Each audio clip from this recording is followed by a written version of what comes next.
का जो सबसे बड़ा नेता होगा वही प्रधानमंत्री का बने। और प्रधानमंत्री जो है कहीं से बन के नहीं आता है, वो बहुमत दल का नेता होना चाहिए, जिससे हमारी जनता जिसको पूर्ण रूप से वोट देगी और बहुमत दल का नेता होगा वही प्रधानमंत्री बनेगा। नियम एक आता है, कोई अब राजा रानी के पेट से नहीं पैदा होता है, बैलेट पेपर बैलेट बॉक्स से पैदा होगा। ये जनता 140 करोड़ जिसको पैदा करेगी वही प्रधानमंत्री बनेगा।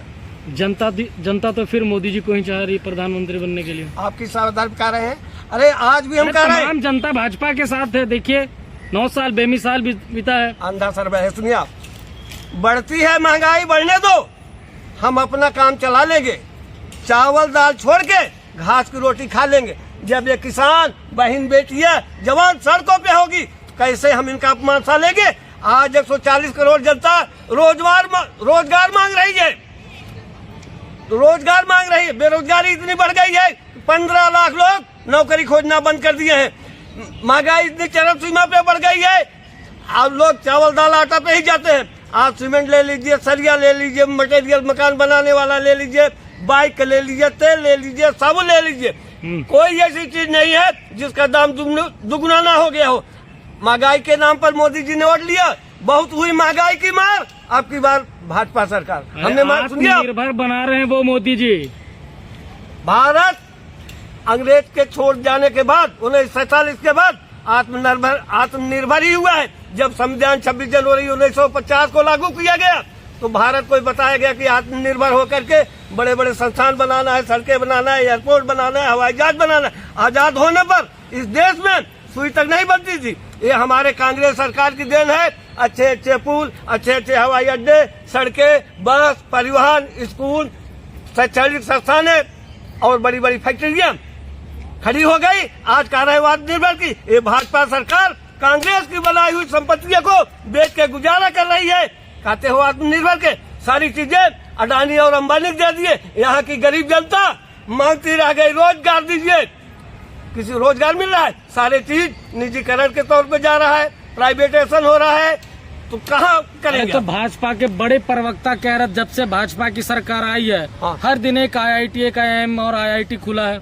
आप कह रहे कि विकास हुआ ही नहीं है। हम चलो उनकी बात मान लेते हैं। आप तो पूरे भारत में भ्रमण करते हैं, सबके कॉन्फ्रेंस में जाते रहते हैं। किस उद्घाटन में आप पहुंचे हैं?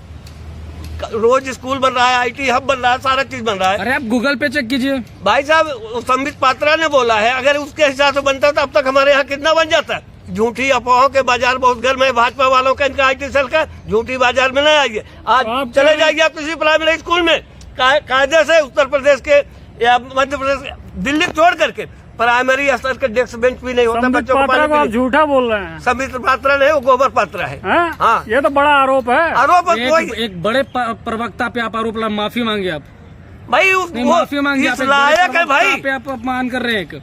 माफी मांगे। गर्दन पे चाकू चल जाए उपेक्षित लोगों के जो है हमारी नजर। आप एक बड़े प्रवक्ता पे अनाप शनाप कह रहे हैं, माफी मांगे। भाई साहब, उनको संबित पात्रा नहीं, अब भी मैं कह रहा हूँ वो गोबर पात्रा है, किसी काम का नहीं। पढ़ा लिखा होना कोई मतलब नहीं, जबकि वो MBBS डॉक्टर है। सुनिए, MBBS डॉक्टर है, लेकिन एक भी ऑपरेशन नहीं किया है अब तक। डॉक्टर होना अलग है, PhD जो कर लेता है वो भी डॉक्टर हो जाता है। लेकिन कम से कम बाहरी शैली ऐसी होनी चाहिए कि आप जनता के नजरों में, समाज के नजरों में अच्छे बने रहो। उनके शब्द किसी जनता के भारतीय लोगों को कभी पसंद नहीं आता है। प्रवक्ता होने का मतलब कि सच्चाई पर प्रकाश डालिए आप। लेकिन संबित पात्रा सच्चाई पर सारी गलतियां नेहरू जी की है, कांग्रेस की गलतियां हैं। इसके अलावा कुछ जानते हैं? पाकिस्तान के दोषी ठहराने से अलावा कुछ जानते हैं? बस। अरे आप कहते हो हिंदू राष्ट्र बन रहा है, हिंदू राष्ट्र बन रहा है, कैसे बनेगा बताओ? संविधान में लिखा गया, ईश्वर बाबा बना तो रहे हिंदू राष्ट्र। मित्रवर सुनिए आप, पृथक हर धर्म होता है, पृथक परिवेश होता है, पृथकता में रहे मिलजुल कर, यही उद्देश्य होता है। यहाँ रहते हैं हिंदू, मुस्लिम, सिख, ईसाई, जो समझे अपना देश उसी का देश होता है। संविधान में लिखा गया है भारत बहु धर्मों का देश है, सबको बराबर मानता है। आप किसी धर्म को नष्ट कर देंगे, कुरान को नष्ट कर देंगे, बाइबल को नष्ट कर देंगे। अरे तो आप नहीं चाहते कि हिंदू राष्ट्र बने? हम चाहें, आप चाहो कैसे बने? जब संविधान में ऐसा नहीं है कि नहीं बन सकता, धर्मनिरपेक्ष है। अरे बागेश्वर बाबा कह रहे हैं ना बनाने के लिए, आपको क्या आपत्ति है? बाबा बागेश्वर व्यक्ति विशेष व्यक्ति हैं, इसके अतिरिक्त तो कुछ नहीं है। कॉन्स्टिट्यूशन में तो नहीं है, संविधान में तो नहीं है। 100 करोड़ जनता बागेश्वर बाबा के साथ है। कानून अगर भारत में बदलाव होता तो यहाँ से दूर संसद नहीं है, उसमें होगा। बाबा बागेश्वर के कहने से हमारे आपके कहने से नहीं होगा। जब तक संसद में कानून पास नहीं होगा, आज क्यों नहीं बना लिया जाता है? प्रधानमंत्री हिंदू, राष्ट्रपति हिंदू, राज्यपाल हिंदू, मुख्यमंत्री हिंदू, सब तो हिंदू हैं। ला तो रहे यूसीसी 24 में बना रहे हैं वो अखंड भारत। भारत आजाद होने के बाद अखंड ही है। भारत को खंडित करने का हो रहा है मणिपुर में। भारत का एक गणराज्य, छोटा सा राज्य आए दिन धू धू करके जल रहा है। हमारे राज्य सरकार, केंद्र सरकार, डबल इंजन की सरकार ऐसा कौन सा कदम उठा रही है जो इमरजेंसी सायरन में आवाज आती है कि मणिपुर को तुरंत आपातकालीन स्थिति समझ करके कंट्रोल किया जाए।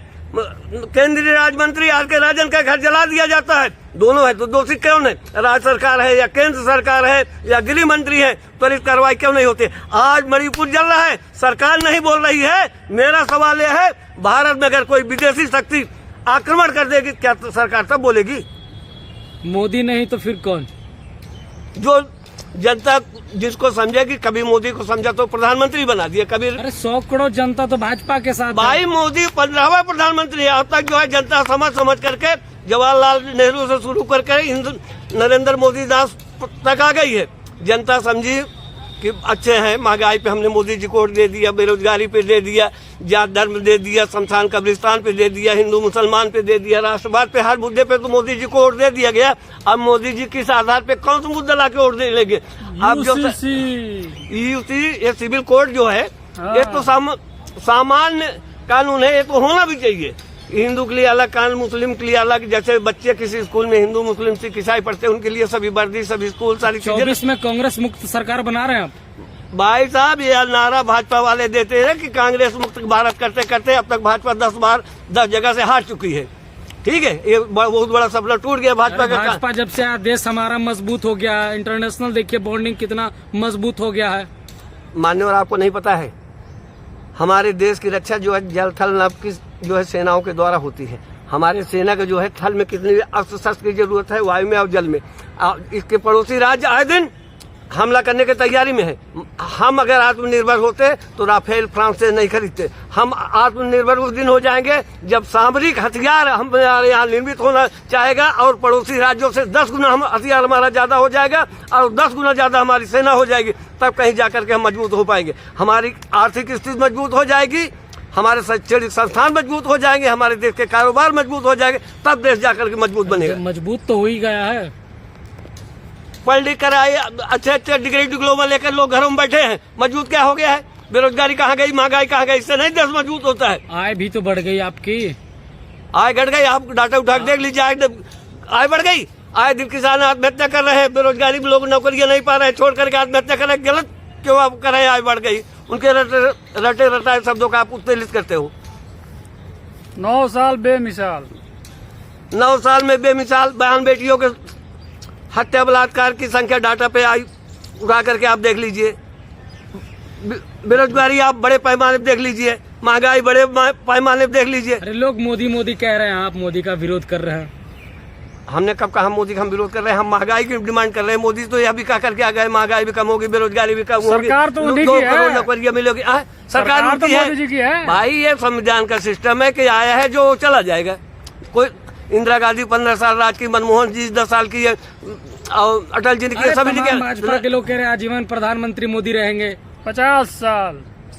अगर माटी के पुतले के देह में ईमान जिंदा है, इसी से देश की समृद्धि का अरमान जिंदा है। न भाषण से उम्मीदें हैं, न वादों पे भरोसा है, शहीदों के बदौलत अपना हिंदुस्तान जिंदा है।